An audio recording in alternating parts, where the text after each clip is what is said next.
Hello guys. இந்த வீடியோவில் வந்து நான் என்ஜாய் பண்ண ஒரு விஷயம் எது அப்படிங்கிறது தான் சொல்ல போகிறேன்.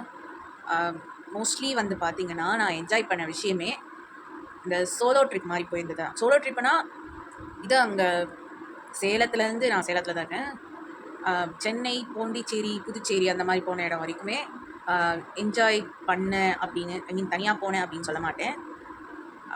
போகிற பஸ் ஸ்டாண்ட் வரைக்குமே என்னோடய அப்பா வந்திருந்தார் அண்ட் எங்கள் அம்மாவும் வந்திருந்தாங்க. பஸ் ஸ்டாண்ட் வரைக்குமே வந்துட்டு அங்கே இருக்க ஹோட்டலில் ஸ்டே பண்ணிட்டாங்க.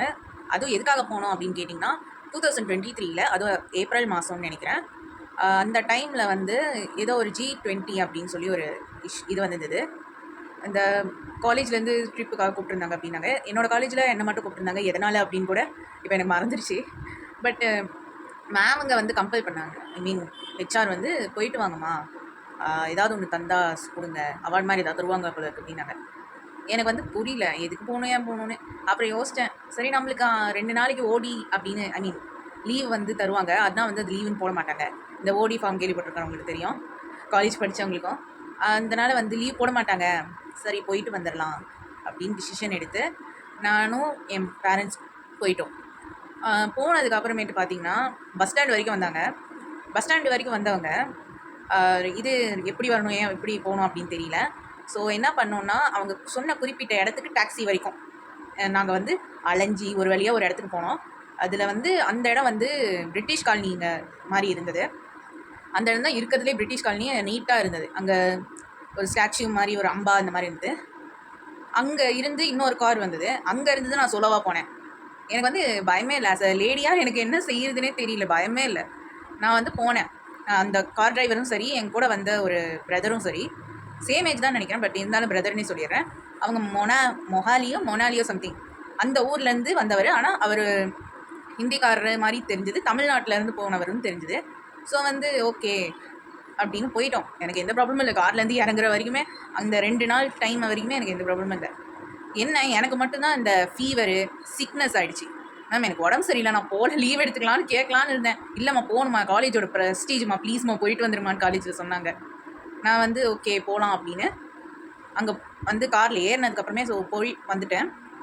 போனதுக்கப்புறமேட்டு பார்த்தீங்கன்னா அங்கே ரூம் அலாட் பண்ணியிருந்தாங்க. அங்கே சில விஷயம் நெகட்டிவாக நடந்தது. என்னென்னா என்னோடய பேக் இன்னொரு நான் வந்த காரில் மாட்டிக்கிச்சு.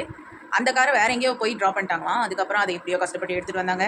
எடுத்துகிட்டு வந்ததுக்கப்புறமேட்டு பார்த்தீங்கன்னா அது காலையில் ஒரு 3 மணி, மீன் ஆஃப்டர்நூன் 3 மணிக்கு நாங்கள் ரீச் ஆனோம். நான் அங்கே சோலோவா. அப்புறம் லேடிஸோட சேர சொன்னாங்க. அங்கே வந்து பார்த்தீங்கன்னா நம்ம அண்ணா யூனிவர்சிட்டியிலேருந்து மோஸ்ட் ஆஃப் த பீப்புள் வந்தாங்க. நான் பெரியார் யூனிவர்சிட்டி, நான் மட்டும். மற்றவங்கன்னா அண்ணா யூனிவர்சிட்டியிலேருந்து வந்தாங்க. அண்டு வந்து பார்த்திங்கன்னா மோஸ்ட் ஆஃப் த பீப்புள் பாதி பேர் இதில் வந்து சவுத் ஆஃப்ரிக்கா, பங்களாதேஷ், அப்புறம் மோஸ்ட்லி ஆஃப்ரிக்கா, அப்புறம் இந்த மாதிரி கனடா, இந்த மாதிரி சைட்லேருந்து தான் வந்தாங்க எனக்கு தெரிஞ்சு. அண்டு நெக்ஸ்ட்டு வந்து பார்த்திங்கன்னா அந்த ஃபாரின் சிட்டிஸோட தான் மிங்கிளாகி போகணும்னு சொல்லிட்டாங்க. ஏன்னா நான் தான் சோலோவாக வந்திருந்தேன். அண்ணா யூனிவர்சிட்டி ஸ்டூடெண்ட்ஸு டிலேயாக வந்திருந்தாங்க. அவங்க அப்பயும் சொல்லியிருந்தாங்க, நீங்கள் வந்து அண்ணா யூனிவர்சிட்டிக்கு ரீச் ஆனாலும் சரி சென்னையிலேருந்து அப்படின்னாங்க. எங்களுக்கு வந்து அவங்க எங்கே நிற்பாங்க, அது சரியான பிளேஸா என்ன ஏதுன்னு எனக்கு தெரியல. ஸோ நாங்கள் வந்து ஸ்ட்ரைட்டாகவே புதுச்சேரிக்கு போயிட்டோம். அங்கே அவங்க வந்து சென்னையிலேருந்து வந்த அண்ணா யூனிவர்சிட்டி ஸ்டூடெண்ட்ஸ் லேட்டாக வந்தாங்க. ஜாலியாக என்ஜாய் பண்ணிட்டே வந்திருப்பாங்க போல இருக்குது. ஏன்னா அவ்வளோ ஸ்டூடெண்ட்ஸ் வந்திருந்தாங்க. எங்களுக்கே ஆச்சரியமாக இருந்தது. ஆனால் நான் போன பிளேஸ் என்னென்னா ஆரோவில் பற்றி கேள்விப்பட்டவங்க இருக்காங்க. அந்த டைம் வந்து தமிழிசை மேம் தான் அங்கே சீஃப் கெஸ்ட் மாதிரி வந்து அந்த ஆரோவிலை பற்றி இன்ட்ரடியூஸ் பண்ணினது. எனக்கு வந்து அப்போ ரொம்ப சிக்காக இருந்தனால என்னால் அதை பற்றினா ஒரு வீடியோ வந்து என்னால் ஷேர் பண்ண முடியல, ஃபுல் வீடியோவாக.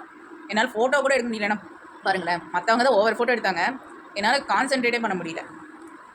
அண்டு நான் போயிட்டு வந்ததுக்கப்புறம் இது வந்து மேமுங்க இந்த ப்ராஜெக்ட் விஷயமா சொன்னாங்க. பட் நான் ஒரு விஷயம் சொல்கிறது என்னென்னா, இது காலேஜ் தப்பு இல்லை, நானும் தப்பு பண்ணிட்டேன். இந்த மாதிரி நான் உடம்பு முடியலன்னு அப்போயே சொல்லியிருக்கணும். 2வது வந்து இந்த ப்ராஜெக்டையும் நான் கிளியராக கொஞ்சம் சப்மிட் பண்ணியிருந்தால் கொஞ்சம் இஷ்யூஸ் வந்திருக்காது. என்ன இஷ்யூஸ்னால், மேம் வந்து ஒரு மாதிரி பைண்டிங் பண்ண சொன்னாங்க, நான் கொஞ்சம் வேறு மாதிரி பைண்டிங் பண்ணியிருந்தேன். பட் அதுவும் கரெக்டு, ஓகேம்மா அப்படின்னு சொல்லி விட சொல்லிட்டாங்க. அதுக்கப்புறமேட்டு வந்து பார்த்திங்கன்னா நான் அங்கே போனதுலேருந்து, அதாவது அந்த ஆரோவிலுக்கு போனதுலேருந்து அங்கேருந்து எல்லா ரோடு தான் சரியில்லை. வண்டியில் போகிறப்ப ரோடு தான் சரியில்லை. அந்த உள்ளே போகணுன்னா கூட கூகுள் மேப் இல்லை. அது எங்கேவோ சுற்றுன்னு சுற்றுறாரு அந்த வண்டி ஓட்டிகிட்டு வந்தவர். இந்த மாதிரி ஹாரன் அடிச்சுட்டு சுற்றுன்னு சுற்றுறாரு. சம்மர் ஹாலிடேஸ்க்கான ட்ரெஸ் எல்லாம் அங்கே இருக்குது. ஐயோ என்ன சுற்றுலான்னு இருந்தது எனக்கு காரில் போயிட்டு இருந்தப்பவே. அதுக்கப்புறம் வரும்போது அதே மாதிரி சுற்றுன்னு சுற்றணும். ஃபஸ்ட்டு அந்த ஆரோவில் இதில் அந்த குளோப் இது மாதிரி இது கோல்டன் கலரில் இருக்குது எல்லாம் பார்த்தோம். செம இது சுற்றி பார்த்துது. பட் அங்கே போனதும் ஒரு சில இடத்துல டிவைன் ஃபீல் இருந்தது அந்த குளோப்புக்குள்ளே போனப்போ. அது எப்படின்னா சொல்ல தெரியல. பட் அந்த ஒரு பர்டிகுலர் அந்த குளோப்புக்குள்ளே போகும்போது, அந்த கோல்டன் குளோப்புக்குள்ளே போகும்போது அந்த டிவைன் பவர் ஃபீல் ஆச்சு. இது என்னடா ரொம்ப நாள் கழிச்சு சொல்கிறோன்னு நினைக்க வேணாம். பட் எனக்கு ஃபீல் ஆனது சொல்ல முடியும். அண்டு நெக்ஸ்ட்டு வந்து பார்த்திங்கன்னா சாப்பாடு இதெல்லாம் ஓரளவுக்கு ஓகே. பட் தண்ணியை மட்டும் கொஞ்சம் நல்லா கொடுத்துருந்தா பரவாயில்ல. ஏன்னா வந்து அங்கே டேப் தண்ணி அப்புறம் மேட்டூர் தண்ணி மாதிரி, மேட்டூர் தண்ணின்னா அந்த உப்பு தண்ணி மாதிரி போல் இருக்குது. எனக்கு வந்து கேன் தண்ணி குடிக்கிற பழக்கம் இருக்கிறனால உப்பு தண்ணியில் வந்து என்னால் சுத்தமாக முடியல. சுடு தண்ணினா கூட குடிச்சிடலாம் போல் இருக்குது, உப்பு தண்ணி முடியல. அப்புறமேட்டு நான் இருந்த இடத்த தாண்டி ஒரு இது மியூசியம் மாதிரி ஒரு பிளேஸில் இருக்குது. அந்த இடத்துல தான் நான் நினச்ச அந்த கேன் தண்ணி மாதிரி கொடுத்துட்டு இருந்தாங்க. அங்கே போய் தான் தண்ணியை நல்லா குடிச்சிட்டு வந்தேன்.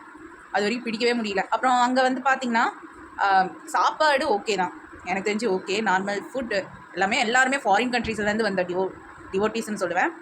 அண்டு நைட் டைமு அங்கே டான்ஸு செமையாக ஆடினாங்க எல்லாம் சுற்றி பார்த்ததுக்கப்புறம். அப்புறம் அங்கே வந்து சாண்ட்ரா ஃபாரஸ்ட்டுன்னு ஒன்று இருந்தது. இருக்கிறதுலையே நான் இது வரைக்கும் ஃப்ரூட்டே சாப்பிட மாட்டேன். அங்கே வந்து எப்படின்னா தேங்காவை துருவி அது வந்து ஒயிட் ரைஸ் மாதிரி இருந்தது. நான் ஒயிட் ரைஸ் இருந்தால் ஃபஸ்ட்டு நினச்சேன். அது தேங்காவை துருவின சாதம் நம்மளுக்கு தெரியாது. அதுக்கப்புறமேட்டு நிறைய ஃப்ரூட், வாட்டர் மெலனு, அப்புறம் மேங்கோ, அப்புறம் ஆரஞ்சு கூட இல்லைங்க, இன்னும் சில இன்ஆர்கன்ஸ் தான். அந்த சாண்ட்ரா ஃபாரஸ்ட்டில் அது மெயினாக சாப்பிடுவாங்க போல இருக்குது. இந்த பீஸா பர்கர் எல்லாம் ரொம்ப அவாய்டு. என்ன கேட்டால் அங்கே வந்து எல்லாமே நேச்சுரல் ஃபுட்டு. அங்கே இருந்து பார்த்து இன்னொரு இடத்துல கார்டன்னு சொல்லியிருந்தாங்க. அந்த ஆரோவில்லையே கார்டன்னு சொல்லி அங்கே கூட்டிகிட்டு போனாங்க. அந்த கார்டனை வந்து சாப்பாடு வந்து நேச்சுரலாக அந்த ரைஸ், ஒயிட் ரைஸை வச்சு பண்ணேன். ஏதோ ப்ரௌன் ரைஸு, வெஜிடபிள் ரைஸ் மாதிரி ரியல் வெஜிடபிளை வச்சு ரைஸ் பண்ணாங்களா என்னன்னு தெரியல. பட்டு அது ஒரு டேஸ்ட் இருக்கும் போல இருக்குது. நான் வந்து கொஞ்சம் பாதி தான் வேணும்ண்ணா அப்படின்னு சொல்லி பாதி தான் தின்னேன். ஏன்னா வந்து இது டைஜஸ்ட் ஆகாது இல்லையா, அதனால். அண்டு நெக்ஸ்ட்டு வந்து பார்த்திங்கன்னா இந்த ஃபாரஸ்ட்லேருந்து எல்லாமே நல்லா இருந்தது. அப்புறம் வாக்கிங் கூட்டிகிட்டு போனாங்க. வாக்கிங் கூட்டிகிட்டு போனப்போ அவங்க ஒரு ட்ரெஸ்ஸு கொடுத்தாங்க. ட்ரெஸ் கொடுத்து இந்த G20க்கு வந்ததுக்கு ஆல் வெல்கம் அப்படின்னு சொல்லி அது ஒரு வாக்கிங் இது பண்ணாங்க. அந்த வாக்கிங் இதில் பாதி வாக்கிங் நான் கட் பண்ண வேண்டியதாக ஆயிடுச்சு. டியூ டு ஆஸ்மா இஷ்யூ இருக்கிறவங்க, அப்புறம் கால் ரொம்ப வலிக்கிறவங்க எல்லாரும் பாதி பேர் 2-3 பேர் வந்துட்டாங்க பாதியிலேயே. அந்த இதில் நானும் ஒருத்தி. அதனால் ரிட்டன் வந்துட்டோம். ரிட்டன் வந்து அந்த இடத்த ஃபோட்டோ எடுத்துகிட்டு இருந்தேன். இது நான் வீடியோவில் பாதி இது நான் சீன்ஸ் காட்டுறேன். இப்போ நீங்கள் பார்த்துட்டு இருக்கும்போதே அது பாதி ரன் ஆகலாம். வந்து பார்த்திங்கன்னா இருக்கிறதுலே அது கொஞ்சம் நேச்சுரல் பிளேஸ். யாரெல்லாம் ஜாயின் பண்ணுவோம், இது ஜாயின் பண்ணணும்னு நினைக்கிறவங்க ஜாயின் பண்ணலாம். அதுக்கப்புறம் அங்கே மெடிடேஷன் பண்ணுறோங்கிற பேரில் மியூசிக் போட்டுக்கிட்டே இருந்தாங்க. அங்கே இருக்கிற வயலினை வச்சு ட்ரம்மை வச்சு என்னென்னமோ போட்டுக்கிட்டு இருந்தாங்க. எங்கள் எல்லாரையும் படுக்க சொல்லிட்டாங்க. படுக்க வச்சுட்டு கண்ணை மூடி யோகாசனம் பண்ணுற மாதிரி அப்படியே தூங்கிருங்க. நாங்கள் எல்லாம் பாதி பேர் தூங்கிட்டோம். அங்கே ஒவ்வொருத்தருக்கும் இடமே பத்தலை படுக்கிறதுக்கு. ஸோ அப்படியே கீழே அப்படியே படுத்துட்டு எந்திரிச்சுதான் நீங்கள் அந்த பாட்டு கேட்டிங்கன்னே உங்களுக்கு ரிஃப்ரெஷ் ஆகிருக்குமே அப்படின்னாங்களாம். ஆமாம், எங்களுக்கு ரிஃப்ரெஷ் ஆச்சு அப்படின்னு சொல்லிட்டு இது பண்ணோம். அப்புறம் அன்றைக்கி ராத்திரி வந்து செம்ம டான்ஸ் ஆடினாங்க. எல்லா இது அண்ணா யூனிவர்சிட்டி ஸ்டூடெண்ட்லேருந்து ஃபாரின் கண்ட்ரி ஸ்டூடெண்ட்ஸ் வரைக்குமே டான்ஸ் ஆடினாங்க. அண்ட் வந்து பார்த்திங்கன்னா எல்லாருமே பொதுவாக ஆடினாங்க, வீடியோ எடுத்தாங்க. என்ன சாங் வேணாலும் இப்போ ஆடுங்கடா ஆடுன்னு ஆடினாங்க. அது வந்து எனக்கு வந்து அப்பயும் சரி கான்டாக்ட்ஸ் கிடைச்சிது. பட் நான் வந்து அவ்வளோவா இது பண்ணேன். அதுலேயும் வந்து என்னோடய ரூம்மேட்ஸாக இருந்தவங்க 2 பேர் அக்கா தங்கச்சிங்க, சிஸ்டர்ஸ் போல இருக்கு. அவங்க வந்து நான் அவ்வளோ கேரிங்காக பார்த்துக்கிட்டாங்க. என்னால் நம்பவே முடியல. அவங்க 2 பேருமே சவுத் ஆஃப்ரிக்காவாம். தமிழியன்ஸாக போய் சவுத் ஆஃப்ரிக்காவை இது பண்ணியிருக்காங்க. ஒருவேளை அவங்களோட ஆன்சிஸ்டர்ஸ் வந்து தமிழியன்ஸாக, அவங்க வழிப்படி இவங்க 2 பேரும் வந்தாங்களாம். ஆனால் வந்து அவங்க 2 பேருமே பார்க்கும்போது சவுத் ஆஃப்ரிக்கன்ஸ் மாதிரியே தெரியல எனக்கு. அது ஷாக்கிங்காக இருந்தது நிஜமாவே சொல்ல போனால். அப்புறம் கடைசியாக ஒரு பிளேஸுக்கு அந்த சாண்ட்ரா ஃபாரஸ்ட்லேருந்து ரிட்டர்ன் வரும்போது ஒரு ட்ரபிள் ஆச்சு. என்னென்னா, நான் தெரியாதனமா அண்ணா யூனிவர்சிட்டிக்கு தான் போகிறேன்னு சொல்லி அங்கே ஏறிட்டேன். வந்து புதுச்சேரி பஸ் ஸ்டாண்டுன்னு அப்புறம் சொல்லி இது பண்ணதுக்கப்புறம், நீ புதுச்சேரி பஸ் ஸ்டாண்ட் போகணும், உன்னை செப்பரேட்டாக ஒன்று கூட்டிகிட்டு போகணும் அப்படின்னு சொல்லி கூட்டிகிட்டு போய் என்ன அந்த புதுச்சேரி பஸ் ஸ்டாண்டில் 3 மெயின் பஸ் ஸ்டாண்ட் இருக்கும் போல இருக்குது. எனக்கு அது தெரியல. அதனால் எந்த பஸ் ஸ்டாண்டுன்னு கரெக்டாக கண்டுபிடிக்கிறதுக்குள்ளே எங்கள் அப்பாவுக்கும் சரி எனக்கும் சரி உயிர் போயிடுச்சு. ஆனால் இனிமேல் அந்த மாதிரி அடுத்த தடவை சிங்கிள் பர்சனை கூட்டிகிட்டு வர சொல்ல மாட்டாங்க அப்படின்னு எனக்கு ஃபீல் ஆகுது. என்ன ஆக போதோ. ஆனால் ஆரோவில் பிளேஸு செம பிளேஸ். யாராவது ஒருத்தர் வந்து ரொம்ப பக்தி இந்த மாதிரி இல்லாமல், அதுவுமே நாங்கள் எதுவுமே கோயில் இல்லை, பட் அந்த குளோப் தான் டிவைன் பவர் இது பண்ணுறது. சூப்பர். அதை விசிட் பண்ண இடம். இந்த மாதிரி அடுத்த தடவை யாருக்காச்சும் சான்ஸ் கிடச்சா மிஸ் பண்ணாமல் போயிட்டு வாங்க. தேங்க்யூ.